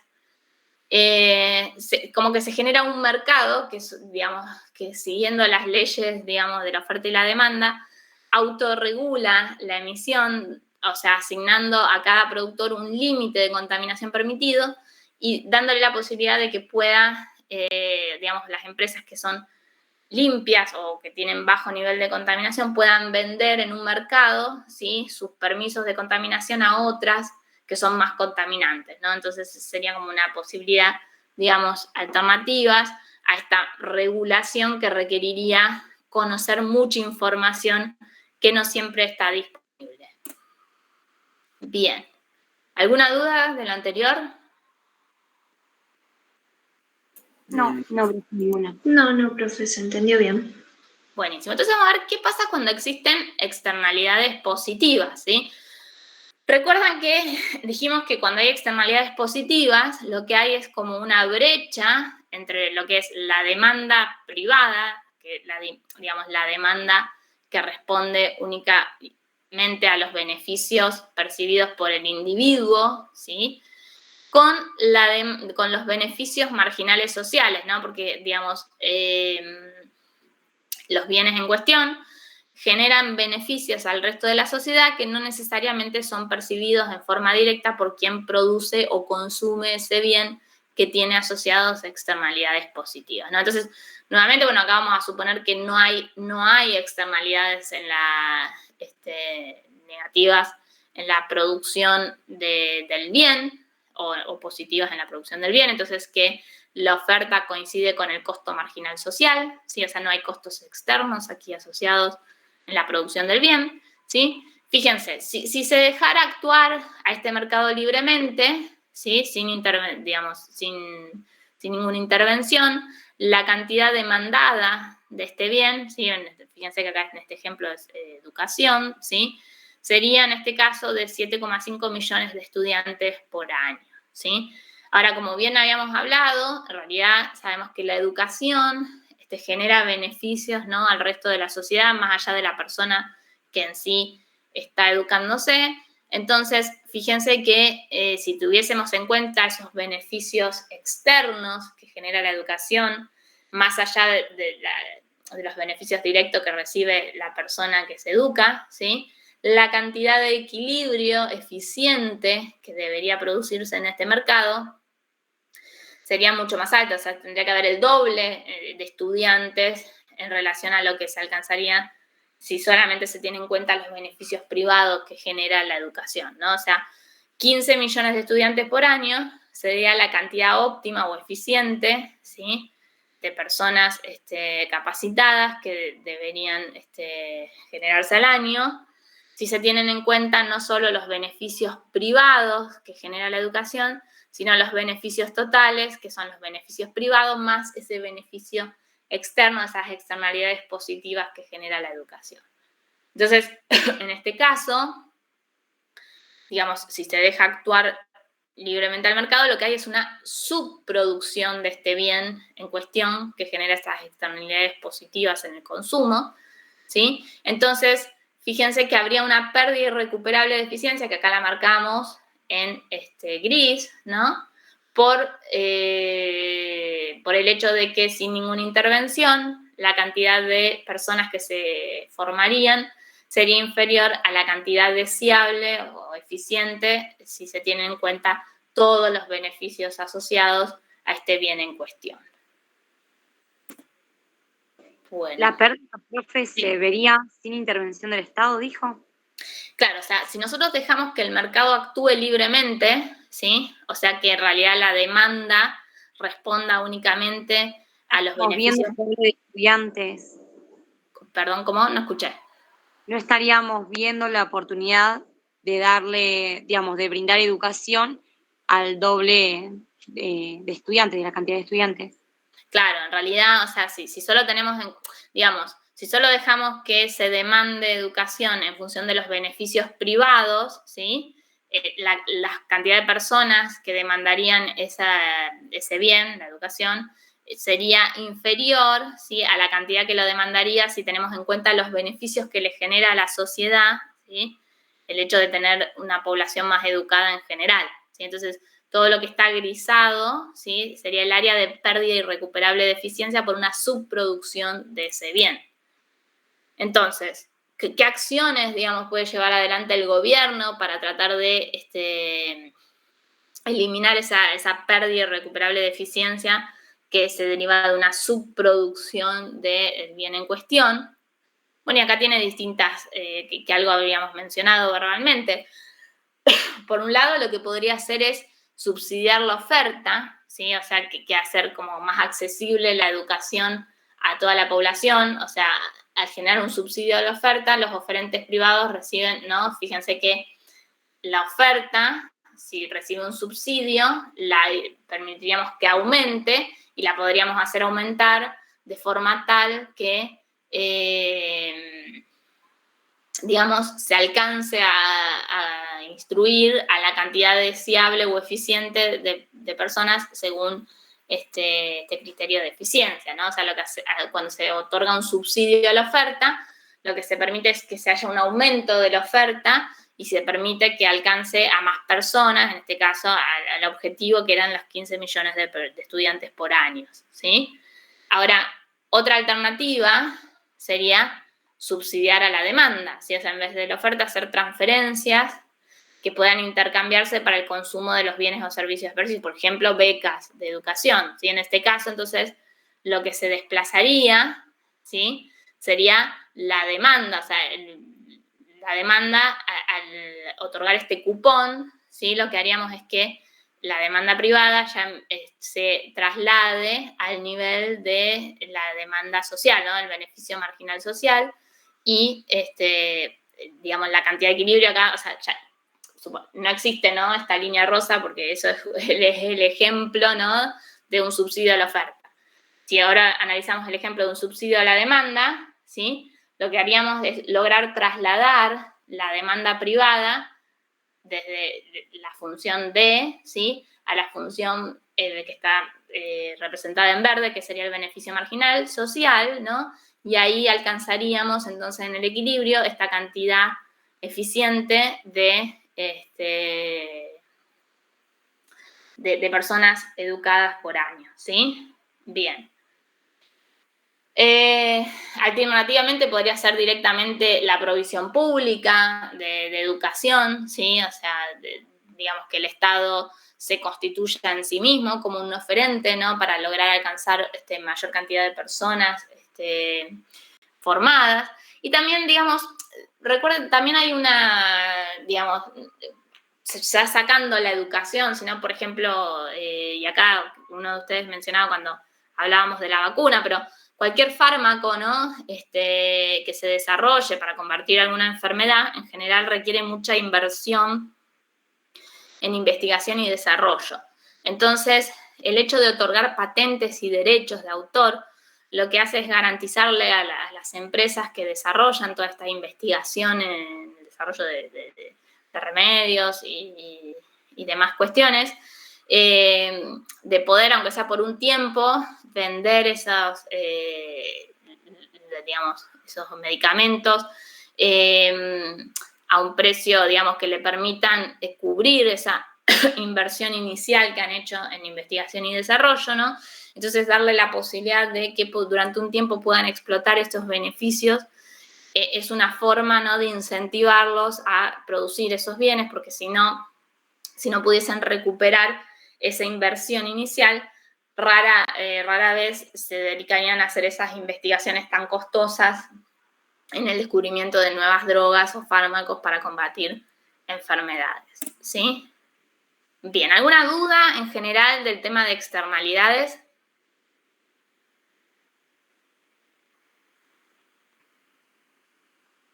No, profe.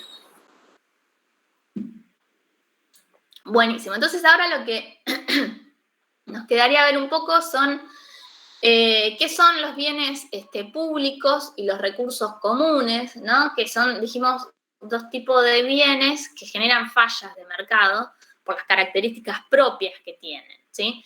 Entonces, para definir qué son los bienes públicos y los recursos comunes, lo que tendremos que hacer primero es caracterizar a todos los bienes de acuerdo a dos características en particular. Por un lado, la rivalidad o no rivalidad en el consumo. Fíjense que se dice que que un bien es de consumo rival, ¿sí? Cuando el uso que una persona hace de ese bien disminuye la cantidad disponible para alguien más, ¿sí? Ahora, se va a decir que un bien es de consumo no rival cuando en realidad el uso que una persona hace de un bien no disminuye la cantidad disponible para alguien más, ¿sí? Entonces, esta es una de las dimensiones que vamos a analizar. Y la otra dimensión que vamos a analizar, ¿sí? ¿Esto está relacionado a si ese bien es escaso o no? Exacto. Sí, digamos, si el hecho de que lo consuma una persona deja de estar disponible, digamos, para alguien más, ¿sí? O sea, justamente esa... O sea, sí se puede asociar escasez, pero en realidad más que el concepto de escasez tiene que ver un poco con la competencia en el consumo, ¿no? O sea, si yo me como un helado, el helado que me como yo no se lo puede comer otra persona, ¿no es cierto? Ahora, si yo voy al cine a ver una película, el hecho que la vea yo no necesariamente hace que alguna otra persona pueda estar viendo en simultáneo la misma película, por ejemplo, ¿no es cierto? Entonces, un poco la rivalidad o no rivalidad en el consumo tiene que ver con esa característica de los bienes. Y la otra característica, digamos, que es algo mucho más específico que la escasez, porque la escasez es intrínseca, digamos, a todos los bienes. O sea, las películas son escasas, desde el momento que demandan recursos para realizarse, los helados también, ¿no? O sea, tiene que haber una cosa más particular en cuanto a el momento del consumo del bien, ¿sí? Y la otra dimensión que vamos a analizar es el tema de la exclusividad. O sea, cuando un bien es de consumo exclusivo, es cuando se puede impedir que alguien disfrute de sus beneficios. A ver, si yo no pago por el helado que quiero consumir, yo no voy a poder consumir el helado porque el heladero no me lo va a dar, ¿no? Entonces, justamente este caso es un caso de un bien donde es posible excluir a las personas en el consumo de ese bien de acuerdo a que generen o no un pago para adquirirlo. Cuando un bien no es de consumo exclusivo, cuando es imposible impedir que alguien disfrute de sus beneficios, ¿sí? Tanto el ejemplo que yo sé, perdón. ¿Exclusivo?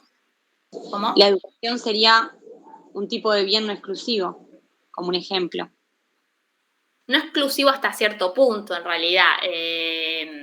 Fíjense que, o sea, si bien uno puede imaginar clases de hasta, no sé, 30 personas, o sea, clases, y todos sabemos que cuando son, no sé, 200 personas en un aula, hay una cierta, digamos, perdón, ahí me estaría enfocando un poco más en la rivalidad, ¿no? Pero, o sea, no es lo mismo Claro, yo lo pensé como educación pública en general, no lo pensé así específicamente, sí, tiene razón. Pero esto que yo estoy diciendo tiene más que ver con la rivalidad. O sea, no es lo mismo poder asistir a una clase de 15 personas que tener que asistir a una clase de 500 personas, ¿no? O sea, como que en realidad la calidad del servicio ya es diferente. Pero exclusividad tiene que ver con esto, con la posibilidad de que alguien, impedirle el consumo a alguien, ¿sí? Si no paga por eso. O sea, los dos ejemplos que yo di, por ejemplo, el helado y la película en el cine, son bienes de consumo exclusivo, porque si yo no pago la entrada, no puedo ingresar al cine, y si yo no pago el helado, no lo puedo consumir. Entonces, ahora vamos a ver qué bienes no son exclusivos. Y en general, digamos, cuando tenemos en cuenta estos dos tipos de características, fíjense que lo que abrimos es una clasificación de bienes que la podemos dividir en cuatro. O sea, por ejemplo, ¿cuáles son los bienes en general que tienen rivalidad en el consumo y son de consumo exclusivo? Todos los bienes privados, ¿sí? O sea, los alimentos y bebidas, o sea, cualquier bien que ustedes adquieran en el mercado libremente van a tener estas características de que existe rivalidad en el consumo y la posibilidad de exclusión, ¿no? También en el consumo. Ahora, fíjense, hay algunos bienes, ¿no? Por ejemplo, internet, televisión por cable, la energía eléctrica, que si bien existe la posibilidad de excluir, o sea, si yo no pago mi abono de internet, el proveedor de internet no me lo va a facilitar el servicio, y demás cosas, pero por el hecho de que yo esté consumiendo, acá sería la entrada al cine, también entraría aquí, ¿no? Pero por el hecho de que yo esté consumiendo ese bien, no le quita la posibilidad a otra persona de poder consumir el mismo bien. En general, los monopolios naturales, ¿no? Que son estas empresas que tienen altos costos fijos para la prestación de esos bienes, son, digamos, producen bienes que tienen estas características. O sea, el hecho de que no hay rivalidad en el consumo, pero sí existe la posibilidad de exclusión, ¿sí? Ahora, ¿cuáles serían ejemplos, ¿sí? De bienes donde no hay rivalidad en el consumo y no hay posibilidad de exclusión? Esos son los típicos bienes que agrupamos dentro del conjunto de bienes públicos que dijimos que generaban fallas en el mercado, ¿no? Porque, por ejemplo, ¿no? La defensa nacional, o sea, el hecho de que, digamos, la defensa nacional, o sea, hace todo al ejército, a la defensa de fronteras, que va, digamos, a nivel del país, y que en realidad no se puede excluir a ningún ciudadano de ser, digamos, beneficiados por los servicios de defensa nacional. La ley de control de tráfico aéreo, digamos, toda esta cuestión de que digamos, primero, de que no hay rivalidad en el consumo, y por otra parte, no es posible excluir a algún ciudadano en particular de los beneficios que generan, dan lugar a los que llamamos los bienes públicos, ¿sí? Y otro tipo de bienes que también tienen la cuestión de que no hay exclusividad en el consumo, ¿sí? Digamos, no es posible excluir a nadie del consumo de esos bienes, no obstante, donde existe cierta rivalidad. O sea, por ejemplo, los peces del océano, o sea, fíjense que si bien uno no puede excluir a determinados buques pesqueros de que realicen pesca en el Atlántico, porque imagínense lo costoso que sería, digamos, siendo tan extenso el mar argentino, o sea, lo costoso que sería generar, digamos, el cobro de un canon, digamos, por pescar los peces en el océano, ¿no? Porque habría que generar puestos que cobren, digamos, a lo largo de una franja inmensa de kilómetros cuadrados, ¿sí? Entonces, en ese caso no sería posible excluir en el consumo. No obstante, digamos, lo que pesca un buque, ¿sí? Deja de estar disponible para que pesque otro buque. Entonces, existe rivalidad en el consumo de estos bienes. Lo mismo, bueno, por otro ejemplo, los parques nacionales o los servicios de la atmósfera, digamos, todos estos bienes que tienen esta característica donde hay rivalidad en el consumo, pero no está la posibilidad de exclusión, ¿sí? de los consumidores, son bienes que llamamos recursos comunes y que también traen aparejadas ciertas imperfecciones de mercado. Como les decía, digamos, los bienes públicos, lo que traen aparejado es el problema que se suele denominar en la literatura el problema del free rider, ¿no? ¿Y esto qué significa? Que como todos pueden usar un bien público y a nadie se le puede impedir el disfrute de sus beneficios, todos tienen incentivos a usarlo sin pagar. Nadie va a estar dispuesto a, por ejemplo, ¿no? Vamos a suponernos el ejemplo de una plaza. Como todos pueden usar la plaza, o sea, y no hay posibilidad de excluir en el uso a nadie, ¿sí?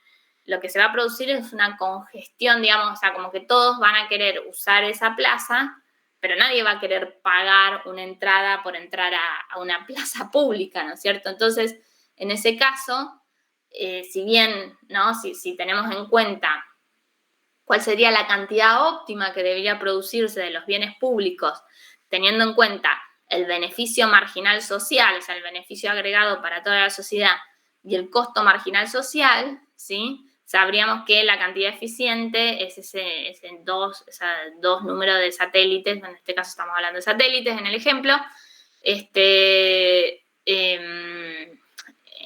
sería el equilibrio eficiente, ¿cierto? Ahora, como nadie está dispuesto a pagar por ese bien, ¿sí? ¿Cuánto estarían dispuestos a ofrecer una empresa privada? ¿Cuántos satélites emitirían al espacio a las empresas privadas?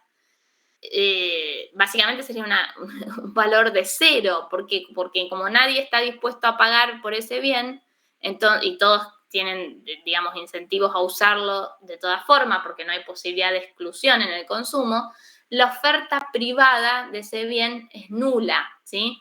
Obviamente inferior a la oferta eficiente. Entonces, en este caso, en el caso de los bienes públicos, la solución es la oferta pública directamente de este tipo de bienes para alcanzar una producción eficiente, ¿sí? ¿Por qué? Porque el beneficio marginal social, que está dado por la función de demanda, ¿sí? Es mayor al costo marginal social para la cantidad cero, que es la que estaría dispuesto a producir el sector privado. Entonces, la única forma de que se logre una producción eficiente o positiva es el hecho de que produzca el Estado este tipo de bienes, o sea, que la oferta sea pública directamente.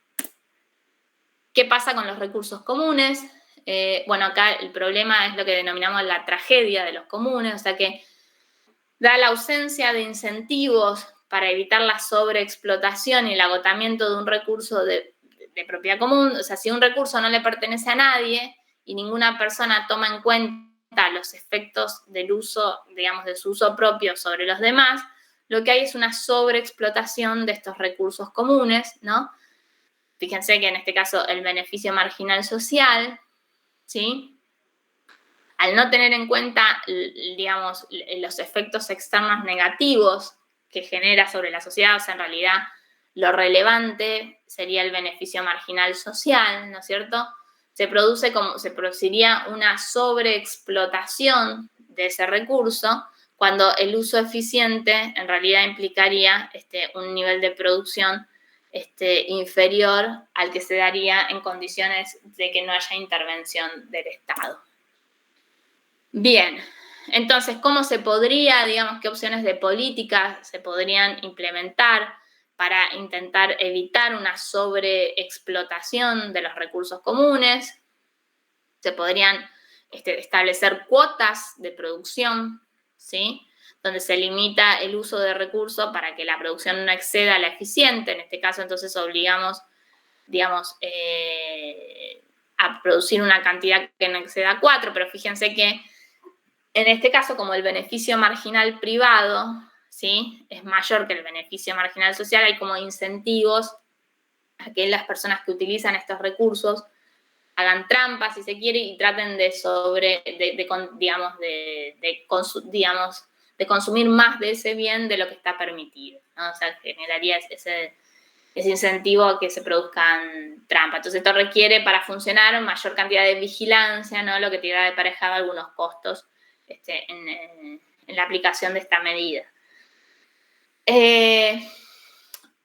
Recuerdan lo que habíamos visto del teorema de Coase, o sea, si fuese posible, establecer derechos de propiedad sobre un recurso común, entonces el mismo mercado, una vez que se establecen esos derechos, podría generar un uso eficiente del recurso común, pero bueno, se tienen que dar todas esas condiciones que habíamos visto, de que tienen que ser pocas las partes involucradas y bajos los costos de transacción, de establecer esos derechos de propiedad, ¿sí? Y otra cuestión, otra posible, solución, tiene que ver con las cuotas individuales transferibles, que tienen que ver, con el hecho de, en vez de una cuota general a nivel agregado, a cada empresa establecer una cuota y que incluso puedan ser negociables entre las empresas, ¿sí? Entonces, ahí el costo marginal de cada una de las empresas tendría en cuenta ese precio de la cuota transferible. Se lograría que entre las mismas empresas, se trancen esos derechos de consumo, y se repartan en forma eficiente. Bueno, no sé si tienen alguna duda. Con esto, en realidad, estaríamos cerrando un poco el tema de hoy, de la unidad 8. Así que escucho dudas, comentarios.